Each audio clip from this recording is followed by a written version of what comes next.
welcome to Thoughts on Therapy. I'm Bryan Stevens. I'm a therapist in Marietta and the founder of TalkForward, which is bringing us our podcast today. I've been active in behavioral health for over 25 years, and in that time, I've met all sorts of people with interesting knowledge. The goal of Thoughts on Therapy is to bring that knowledge to the general public so that people can better understand what is going on in the therapeutic process. Today, I'm very happy to have David Markwell, who is an LPC, licensed professional counselor, and a national certified counselor. He's licensed in Georgia and in Alabama, and he's been in practice for 20 years. David is also training the next generations of therapists as a clinical supervisor. He has offices in Marietta, in East Cobb and near the Marietta Square, and also in McKaysville up near Blue Ridge. He works with children, teens, families, and couples. And on a personal note, David has been a mentor to me as I've set up my own private practice, and I've known him for a few years through our Georgia Licensed Professional Counselor Association. So David's going to be talking to us a little bit about parenting. And David, welcome. I'm really happy to have you here today. Thank you for taking some time with us. Absolutely, Bryan. I appreciate it. I'm excited for you. I understand this is the beginning step for you. And you had mentioned in our communication that I was your first victim or your first person. Yes. I got to tell you a funny story. Back in my undergraduate work, we had to do I had a public speaking class, and we had to do a workshop that was on Friday, and then we had to repeat the same speech on Saturday. And there was a judge that would be sitting in there listening to our speeches, and then of course would award as either first, second, third, whatever the case may be. Mm-hmm. And I remember this long list of topics that we were supposed to choose from, and I didn't know what to pick from at that point. So I picked after dinner speaking, which I now realize is a very specialized type of speech. And so when I showed up that Friday afternoon for the first day, the judge got up, began to tell us that there would be certificates awarded to first, second, and third place. So I looked in the room, and there were three of us. And I thought, hey, this is nice. I know I'm going to place. And then the judge mentioned that you had to give your speech both times, or otherwise you would not be awarded a place. And he asked if there were any questions, and sure enough, nobody had any questions, with the exception of one of the speakers. He said, unfortunately, I have to be away tomorrow traveling, and so I won't be back for that second speech. I just want to make you aware of that. So automatically, I'm thinking second place at least. Oh, there you go. Right. So I gave my first speech on Friday afternoon, completely bombed, just completely bombed. And it was a clear winner who was going to get first place, because this guy was really good. He was probably a year younger than me. Really, really just, I don't know, he seemed like an expert at it. So Saturday we show up, the two of us, because the one guy didn't show up. And we both gave our presentations again, and they awarded positions later that afternoon. I came in third. I couldn't even beat the guy who broke the rules. That's how bad. Let me tell you how thankful I am to at least be your first victim, because at least I placed first. There you go. Well, congratulations. No, I do appreciate it, Bryan. I'm excited for you. Well, thank you. With regard to what you're doing now, and I know you started your private practice doing that, and also congratulations on President-elect. Oh, yes. LPCA. I hope that's okay to mention that. But that is. You know, I don't think to put it into my introduction. I suppose I of myself, I suppose I ought to. I would. Yeah. I think it's a great honor, and I just want to congratulate you on that as well. But you. no, I do. I'm excited. By the way, have you ever been to Blue Ridge before? Yes, actually, that is probably our favorite weekend getaway spot for my wife and I. So, in fact, for our anniversary coming up next month, we are going to go do 3 nights up in Blue Ridge. So fantastic. Have you been to Cherry Log, I think technically, but Cherry Log, yes. Cherry Log is right before you get into Blue Ridge. Have you been to McKaysville? I do not think I've ever been to McKaysville. You need to make a trip. It's about 8 to 10 miles outside of Blue Ridge on Highway 5. And what's interesting about the town is that it's actually this multimillionaire from Florida is buying up everything in McKaysville and revamping everything. So it's becoming a really nice little town. But what's interesting about it is there's a blue dotted line through the town that separates McKaysville, Georgia from Copper Hill, Tennessee. So you can straddle the line and have 1 foot in Tennessee and 1 foot in Georgia. It's kind of cool. It's an interesting little thing. So. All right, neat. Like Texarkana. That's exactly right. That's Which exactly I have right. been to Texarkana, though I was not picking up any Coors. And that's aged me to know that reference. So, all righty. Well, we're going to talk today a little bit about parenting, which I think it's a great starting topic because a lot of us who are parents worry about how are we doing and are we doing it right? Unfortunately, children do not come with an instruction manual. Right. They do come with lots of people, both other parents and non-parents, telling us how to raise our children. So I thought maybe we'd just kind of start with, David, what do you think are some of the kind of basic, most important parenting skills? I encompass it into 2 words or 2 terms. One of them, of course, is consistency. Right. I do think that consistency from a parenting standpoint across the board, consistency in the sense of, of course, discipline and consequences, but just our overall parenting style. I think there needs to be, a level of consistency with that. Now, that's not the same as, of course, with people who have more than one child, they will parent those children very differently. That doesn't mean that they love one child more than the other. It has a lot to do with personality types and interchanges and things like this. And then the other one, of course, which I think is very huge, is validation. The importance. I think that every child needs to feel validated. And as parents, we need to always be aware of that. And validation, of course, is a little different than praise. Praise has a lot to do with what the child has done. And validation has more about the child who did the activity. So in other words, if my children are grown now, but if when they were younger, if they brought me something that they had worked on and I said, wow, that's a great thing. Really look at the job that you did. That's fantastic. That's praise, which there's nothing wrong in that. Right. And validation would be saying something to the effect of the importance of what they did and what it meant to me that they had chosen to do that for me, to validate them as a human being. Right. So I always say consistency and validation for sure are 2 major pillars, I guess. Right. I think that makes a lot of sense. I've always have told clients consistency and make sure your kids know that you love them. Yes. I think you've got talking about validation is a good way to operationalize that. Yeah. And you see it, I unfortunately see it with clients who didn't get a lot of validation from their parents for who they were. Well, I'm not good enough. I can't do enough things to be good enough. Right. And I think even adult kids can use validation from their parents. As long as their parents are out there, validation from mom or dad always feels good.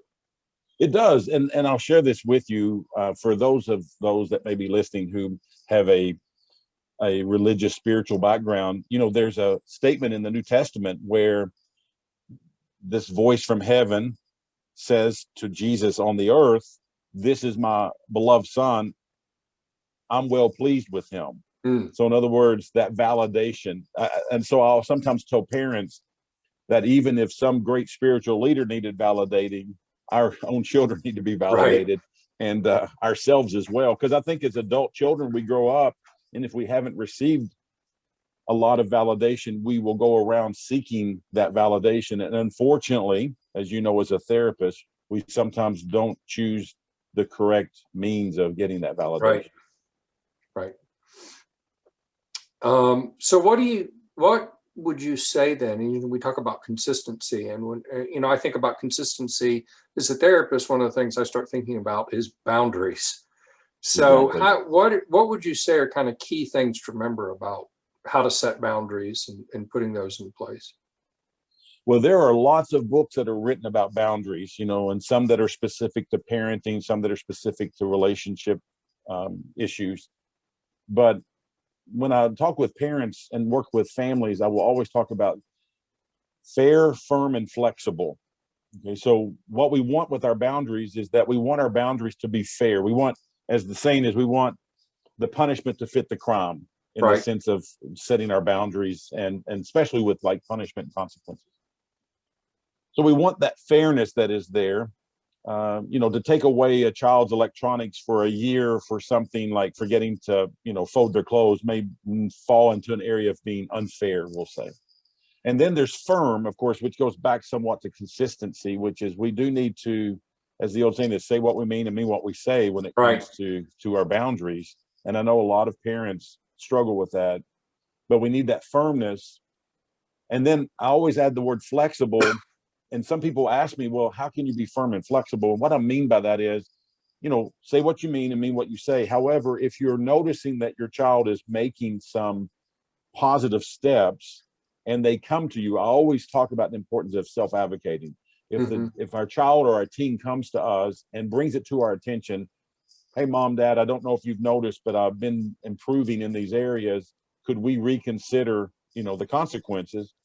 I don't think there's anything that upsets the fairness or the firmness if we become flexible. I mean, as I tell parents, we sometimes give our prisoners time for good behavior. And so for our own children, it might be important to sometimes consider that as well. Right. Yeah. I have found in my own life with the kids growing up, especially when they were younger, things would come up and my wife and I might not have talked about where the boundaries were going to be ahead of time. Right. And I would find myself racing to say, like one of my kids asked for something, I would be finding myself racing to get the word maybe out before my wife said, absolutely not. Right. It's like, I wanted to temporize, right? Go away. Let us talk about it. Right. Because I felt like, well, if my wife said a firm no, then, well, I got to back you up on this, even though I might have had kind of a different point of view. Right. And I think there's time, and to be honest, there were times where things were reversed, where she would have been willing to be a little bit more flexible than I was. And, so it's just, parenting's one of those crazy things, I think, and my kids are 18 and 16 now, that looking back on it, I'm like, well, if I had this to do over again, if we had this to do over again, I see some things we'd do differently. Right. I don't have the energy I had, though, to be a parent again. So right. Either. It does take a lot of energy, that is for sure. But yeah, so as we talk about those boundaries, though, and the flexible and firm, and we get into discipline. I guess that's one of the things I come back to, that consistency. So can you talk a little bit about why consistency is so important when it comes to discipline and setting those structures up? Right. Well, consistency is very important for a couple of reasons. One, and I can't take you there right now, but there was a study several years ago regarding some parenting techniques. And the takeaway from that particular study was it is better to not even have any type of discipline than to be inconsistent in discipline. Because what they found was that it led to, which is the second point, a lot of anxiety and adjustment issues with children, because it was like this moving target consistently and constantly, and the children weren't quite sure as to, well, mom said yes yesterday, why didn't you say yes today? But everything's still the same. So that led to like levels of like stress and anxiety. So their takeaway was it would be better to have no discipline at all than to be inconsistent. And so inconsistent discipline. So in those moments, and you made a really good point, sometimes parents do not see from the same angle. And what you have to do, though, is that's where the consistency comes from, a parenting, like unified front, and so that consistency kind of goes really throughout the whole parenting relationship with parent and child. I see that. Of course, it's kind of funny, from consistency between children. I have two different children. early on. So our son was colicky. So we ended up using the Ferber method, which if people don't know about that, it's a very behavioral. You lay them down and let them cry it out. It's a little more complicated than that, but you're not supposed to pick them up, etc. Historically, I've seen that be much harder on moms than dads to listen to the baby cry. Interesting side note, I saw a study once where infants that were 24 hours old, the female girls in the nursery's brains were responding more strongly to the male infants' brains in the nursery to the cries of their fellows. So, Wow. ladies, moms, the reason your husband just hasn't heard them in the middle of the night as quickly as your brain has. Sorry. Exactly right. My wife would be around the bed. I'm like, what? Do we need? Oh no. Okay. But my daughter. So when my daughter had trouble sleeping, you're not supposed to pick them up. That's the rule. But very quickly, it became obvious to me that she had more trouble self-soothing. So I could pick her up, help her soothe, and when I put her down, she wouldn't immediately cry again. So I found immediately, my wife's like, "Were you treating them differently?" It's like, well, we have to adapt to the person. Right. And the model I got growing up from my parents, well, I could literally get a conversation. Well, do you understand we're treating your brother differently than you? And here's the reasons. This is what he needs. So one of the things I found with that consistency and discipline is not just that's great is not just being consistent with the discipline, but I'm going to explain to you why we're doing it this way. Exactly. And then the children, when you talk about self-advocating, that gives the children, I feel like, more power to self-advocate, especially as they grow up and start to say, well, wait a minute. Exactly. Can we talk about can we start to negotiate how this discipline works? Exactly. And that shows a lot of maturity within the relationship. If your children begin to, and I always encourage parents to do this, allow your children to start advocating and actually something that I call self-sanctioning, in the college football world, for example, where, a college may get in trouble by the NCAA over illegal recruiting. Very often what they'll do first, before they wait for the boom to be lowered by the NCAA, what they'll do is they'll self-sanction in hopes that will appease and so forth. And so I encourage a lot of, especially teens, when we're talking, advocate for yourself and self-sanction. Now, a lot of them to begin with will say, well, why would I want to come up with my own punishment or my own consequence? And I will sometimes say, well, one, your parents probably will appreciate the level that you're going to create a dialogue with them. And number two, you may come out with one that's not as harsh as it would be if you allowed your parents to come up with one. Right. And so I agree with you. I think based on, raising our children, just understanding from the standpoint that each child is a different human being with different makeup is very, very important. Yeah. Well, they came into this world different from day one. Having spent a lot of years, 25 years in community mental health, I would admit, I will say in the great nature versus nurture debate, I'm heavily in the nature camp. I think we've got a shuffle is how we come into this world, and then we spend the rest of our lives figuring out how to live that way. Exactly. Live with it. And my poor daughter is a feeler in the family of thinkers. So. Oh wow. She has a lot to teach us about how. So no pun intended. She's had to feel her way through that. Yes, she has. She has.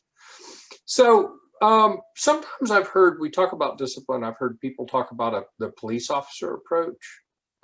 So what is the police officer approach? Because I'm not quite sure what it is. I don't work with kids as a therapist. So the police officer approach, and I use this in a very general way because I know that in our society there's a lot of mixed views regarding law enforcement and things. So I'm using this more from the standpoint of not any type of negativity, but just a general principle.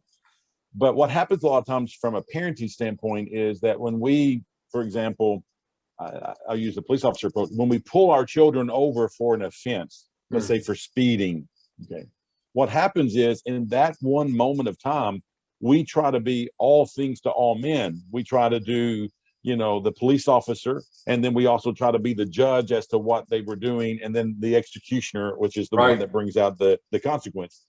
And what I encourage parents to do when I'm working with them is to separate those, to wear different caps at different times. The role of the police officer, quote, is just simply to acknowledge and, quote, pull our children over and make them aware that there was something that was done, a boundary that was trespassed, or some type of behavior that was inappropriate.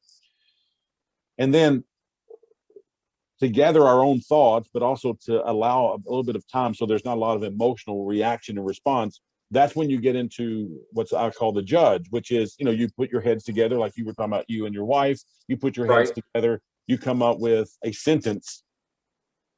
And then at some point, then you follow through with, those boundaries. And like we were talking about earlier about the fair, firm, and flexible, and that's the execution side of that. Right. But the one thing is, you don't want to do all of those in the very moment that you pull them over, because one, there are too many emotions that are going on, not just in our children, but also in ourselves. And when we are emotionally aroused, we are not good problem solvers. Correct. We're being reactive. Exactly. Right? Limbic system's operational. Exactly. And our adolescents are far more able to escalate than we are, because they have even less prefrontal cortex activity than we're supposed to as adults. Because I kind of joke. I feel like all of us are adolescents. Human mammal as mammals, our brains don't develop the same way as most other mammals. And retain a plasticity throughout life, but sometimes I feel like we're a bunch of adolescents pretending to be adults. in this human big body. That's exactly right. And our children can just, those of us who are parents know that our greatest frustrations and joys in our lives had to do with managing and dealing with our children. Right. So we've been the police officer, and now we're talking about what we're going to do. We're going to give them their sentence as the judge. Right. So what really is the difference between, say, punishment? We talk about what punishment, but we hear a lot about consequences. Correct. What's the difference between punishment and consequences when we're being a parent? Well, to children, when they hear the word consequence, they typically think of negative consequences or, quote, punishment. But a consequence is simply, by definition, the outcome of a choice. That's really all that it is. Every choice has a set of consequences, or a consequence that comes with it. So what I try to work with parents on and in family therapy is, a punishment, by definition, is just purely punitive. And a consequence, I say, always has a connecting wire to the behavior. So an example would be, let's say that, you tell your child to bring their bike into the garage every evening before they come in for the night. And for whatever reason, they leave it out overnight, and it rains and it begins to rust. Okay, that's more of a consequence at that particular point, because the consequence is, if we leave things out in the rain long enough, rain has a way of wearing things around and rusting them and so forth. A punishment would be, you left your bike outside, we told you not to, so you don't get ice cream tonight after supper. The ice cream is not connected at all to the bike. Right. Okay. Now, again, I'm not saying that punishment is a bad thing. What I'm saying, though, is very often the research shows that kids do over time have an ability to connect the dots and can see the consequence and the choice. Whereas with punishment, they don't necessarily see it. They just see it more punitively. Right. You're just being mean to me. Exactly. Yeah, exactly. That's like, so yeah, I think, one I had was my grades weren't great. So as a consequence, I didn't get to watch TV on school nights. And the connection between the two was, you need to spend more time studying. Exactly. Of course, that's what you're. Yeah. Because the consequence is, you need more time for studying, and this could be imposing, some issues with that studying time. And so therefore a consequence is, you're going to lose, TV time or, electronic time. And so again, not that children will always, like the consequences. Most adults don't even like consequences for our behaviors, especially if they're negative consequences. But again, the research shows that children do have a tendency to start connecting the dots a little bit easier. Right. So we talk about consequences. We know that you always hear people talk about, well, just natural consequences. Right. So the bike is rusting, a natural consequence. The bike might not be usable. Exactly. But I know we talk about logical consequences. We used to talk about that as part of our behavioral work at the day program. So can you talk a little bit about natural and logical consequences? So with parenting in particular, and the bike, to bring that up is a great illustration to follow through on. That would be a natural consequence. Or if, let's say, the bike is stolen, unfortunately, that does occur in neighborhoods sometimes. That would be a natural consequence. A logical consequence is one where it's the way that I would sometimes tell parents is think of it in the sense that natural is any type of consequence that is outside of the parent's involvement. Mm-hmm. And logical is more along the lines of consequences that are connected with the parent. So let's say that a child gets in trouble at school. And I remember years ago, I had to stay after school for a couple of incidents at school. Okay, so a natural consequence is that the school had a policy that said these certain behaviors were not allowable. And you would have to stay after school, for an hour with your teacher and basically clean erasers or whatever it was in those days. And that was a natural consequence. So it's not just simply nature itself, it's anything that's outside of the parents. The logical consequence is more along the lines of the parents logically trying to connect something. Now, I will tell you, I usually encourage parents when they can to always allow natural consequences first. And then when they have to or they want to, they can add logical consequences to it. Because, again, connecting the dots, even though kids may not understand water and rust, after a while they can start connecting, well, I did leave it outside my bike and it did rain. But they sometimes will fight back on logical because what seems logical to mom and dad may not seem logical to the kids at that point. Well, with using the bike as an example, would logical consequences be, all right, and this would have to be age appropriate, right? You left your bike out, it got rusty. All right, now you're going to help me strip the paint off the bike, buff out the rust, and repaint it. Well, that would fit both logically and naturally because it's still connected to the bike. So there's still that natural component that the rust came from the rain, which came from the bike being left out. Okay. So a logical consequence that is just purely logical would be, you left your bike out. We don't think you're mature enough right now to make those decisions. So we're going to take your bike away from you for 2 weeks. Okay. Now, again, logically, it makes sense that maybe the parents are thinking they're not ready for that particular step. Or the parent might say, we're going to make you come home earlier before I go to bed so I can bring the bike in to make sure that it's put in the garage. That would be more of a logical consequence than a natural consequence. Okay. So if the parents are involved, it's more of a logical. If it's more natural, it's outside of the parents is one way that I usually tell. That could be a teacher, could be a police officer. Now, again, you can have a combo effect. I remember growing up with my mom and dad, especially my mom, she allowed the natural consequences and she also knew about logical consequences as well. So you stayed after school for those behaviors. Well, when you got home, you also had some logical consequences based as well. Okay, that makes sense. I think I'd rather be spanked than have my parents tell me that they don't trust me enough to let me be out as long. Actually, that sounds like a far worse position to be in. Exactly.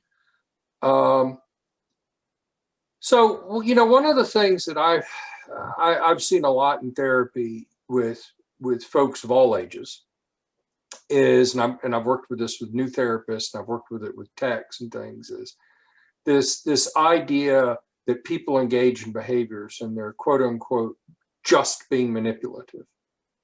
And what I've tried to say is, let's get away from that. What people are, a lot of times with behaviors, is people are trying to get some need met.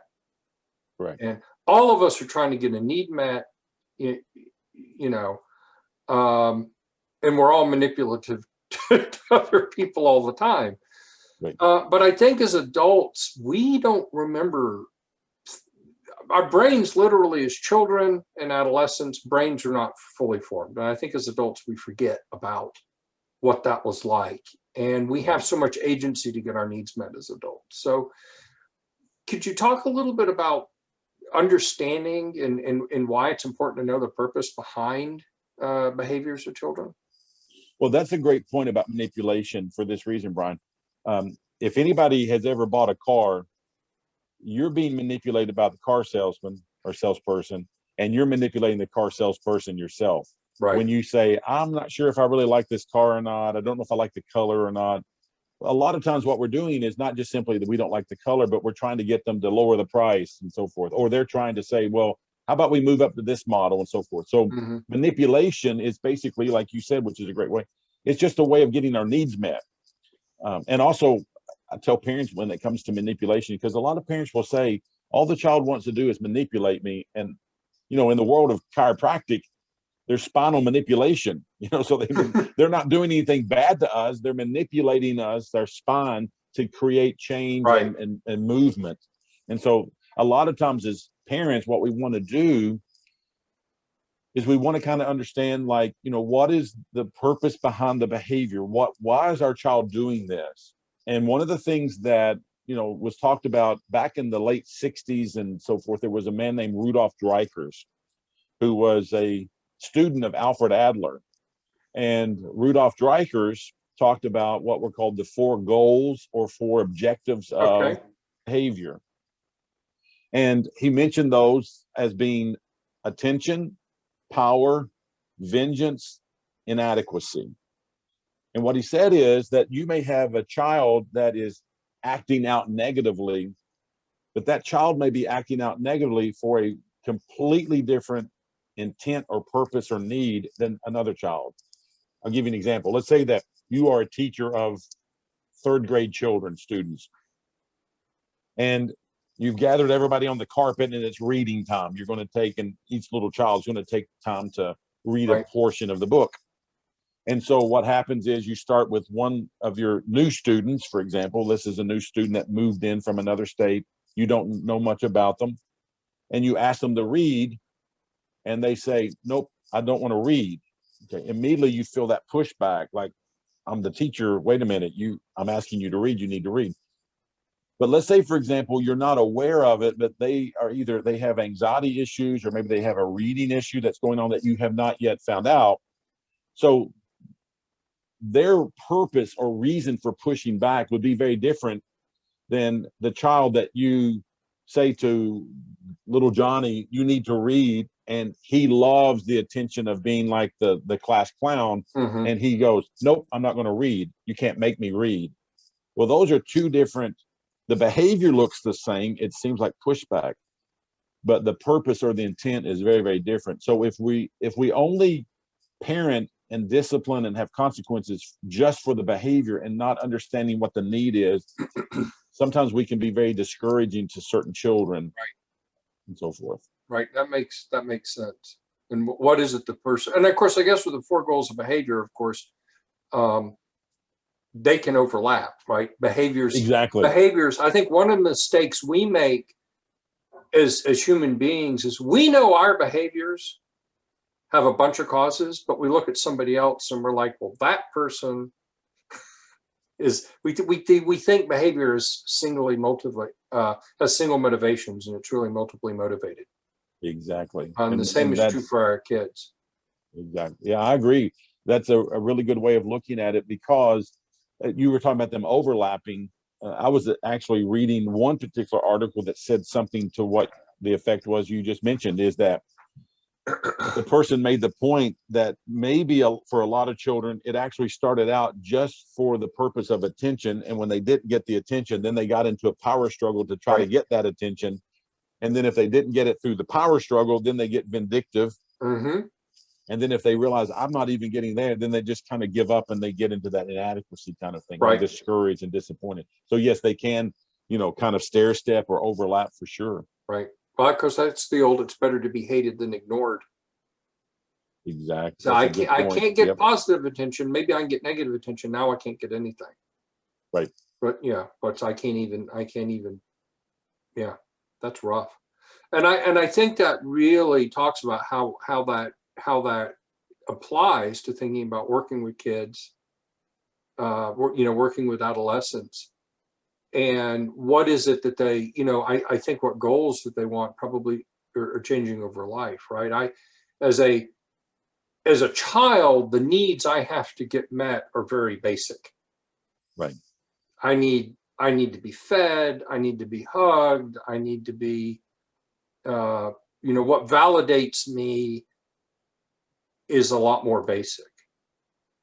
Is we start to develop our identity in our teens, and we start to be like, well, I have to separate from these adults, but I'm still dependent on them. And I've been very dependent on them. And what does that mean? And how do I get validated? It seems like trying to figure out for our kids what their behaviors are really trying to satisfy becomes really important in trying to have that relationship. Well, and that is the key word, is that it's more of a relating. If you can look beyond or behind the behavior to understand what you were talking about, the need, the motivation, then you are developing, creating, establishing a relationship with your children. You're understanding them, which it goes back to that validation. Absolutely. So yeah, I think that's really powerful. Well, so one of the things that I did as a new parent, even though I was a therapist and in the field, is I know that I like to read. So I would try to find how-to books. I mentioned the Ferber method, that was a book to read. How to deal with this, how to deal with that. So are there maybe some books as we kind of wrap up that you might recommend for parents? Well, there are all kinds of books that are out there. I will say that.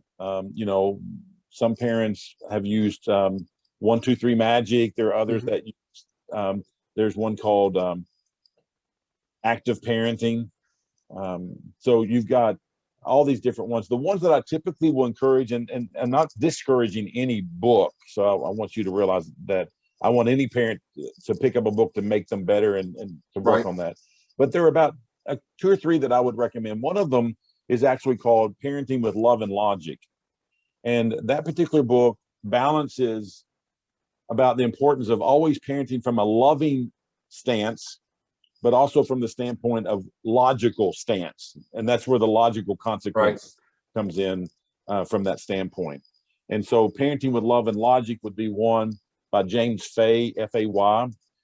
That would be one. And he's written some others along that line as well.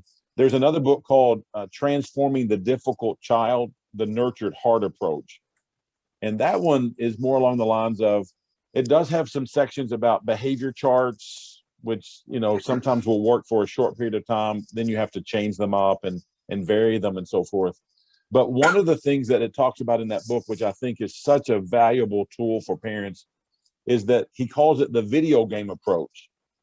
And what he talks about is that from parenting, a lot of us grew up with a different style of parenting, and we sometimes have absorbed that parenting. He said in the video game world, and this was especially true many years ago, is that when you were playing this video game, the more that you were picking up coins or doing those behaviors that were positive, there were all kinds of positive noises and sounds and lights and things.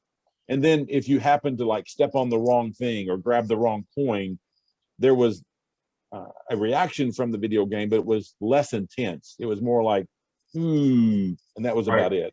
Okay. What he says is that most of us as adults grew up with the opposite. Our parents' bells and whistles and lights and noises went off when we were doing something negative than something positive. And then when something positive came along, we might hear something, but it was so mild compared to the noise that we heard when we were for the negative. And so he said the video game approach is to try to flip that around. And I will tell you, I've had some parents do that, and their children look at them like, what's wrong with you? Because the parents are going all crazy over certain positive behaviors, like, wow, that's great that you didn't hit your sister. Thank you so. And they're like, why are you doing that? Because they're so used to, like, you know, the negative component of that as well. So that book spends a lot of time talking about what's called the video game approach. And then one that's been around for years, which I found very helpful, especially for parents parenting adolescents and teenagers, is called The Explosive Child. Now, I'm not saying that every teen is an explosive child, but the technique in that particular book is called Plan A, B, and C. His name is Ross Greene. When he first wrote the book, he called it Basket A, B, and C. So if you ever get like one of the first editions, you'll see it called Basket A, B, and C. He renamed it to Plan A and B, C because the name of the chapter that was under Basket A, B, and C, the name of that chapter was Basket Cases. And I think some people took that in a negative tone of, you know, a basket case kind of thing. So now it's called it's called Plan A, B, and C. And what you do in this one, especially with teens, is that you have column A, which is the adult, which would be the parents. The adult always will win that battle, whatever that battle may be over. And he says usually safety issues are the first thing you do in A. Then B, which we'll come back to, is both. There's the dialoguing, and you were talking about the advocating, and we were discussing it for that. And then C is for the child, which would, in this case, would be the adolescent, where the parents put no energy into that. So in other words, there are certain behaviors where the parents are saying, I'm conserving my energy for A and B. I'm not even going to battle you over C, even though it may bother me. So an example might be a certain clothing choice. Right. Instead of battling over, you know, whether or not, like shorts in the wintertime. I have a lot of parents that will fight their kids over wearing shorts in the wintertime. And I'm not saying that there's anything wrong about that. I'm just saying you're using a lot of energy for that. And you might just let natural consequences take their place. And if they're cold on the bus or they're cold standing outside waiting for the bus, that's a natural consequence for wearing shorts in the wintertime. And spend more of your time working on A, which is the absolutes for parents, and then B, which is the dialoguing of whatever doesn't fit in A or C. So it's a really good, it's called The Explosive Child by Ross Greene. Well, it sounds a lot like how we deal with young men in Boy Scouts. Actually, we're in the woods. Well, a lot of it's a boy-led troop. Once they get into scouting BSA, that level, it's the youth run the show. And so as long as they're not doing anything dangerous that's going to get them dangerous, it's like, well, you're running around in shorts and it's cold. Okay. You know, we're kind of there to keep them safe. Right. Adolescents especially, and I think this is through my scouting experience, I think 12 and 13-year-olds have a lot more acumen and ability to figure things out than we generally give them credit for. If we'll just get out of their way and let them do it. And so I like that idea. And of course, my dad always raised me, he said, pick your battles. Right. Pick your battles. What do you want to fight over?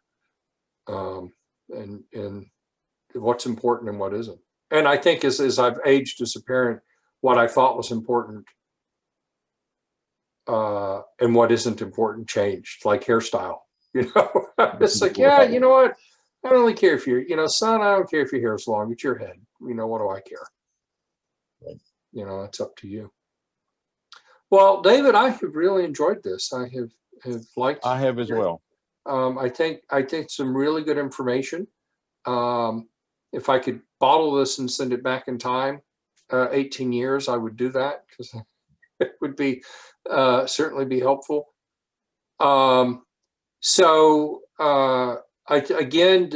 We've just spent our thoughts on therapy with David Markwell.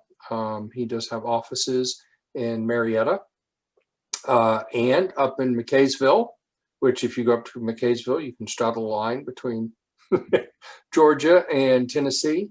and he does work with children, teens, families, and couples. So, David, thank you so much for being with us today. Thank you, Bryan. I appreciate the invitation and the opportunity, and best of wishes on your journey. All right. Thank you. All right.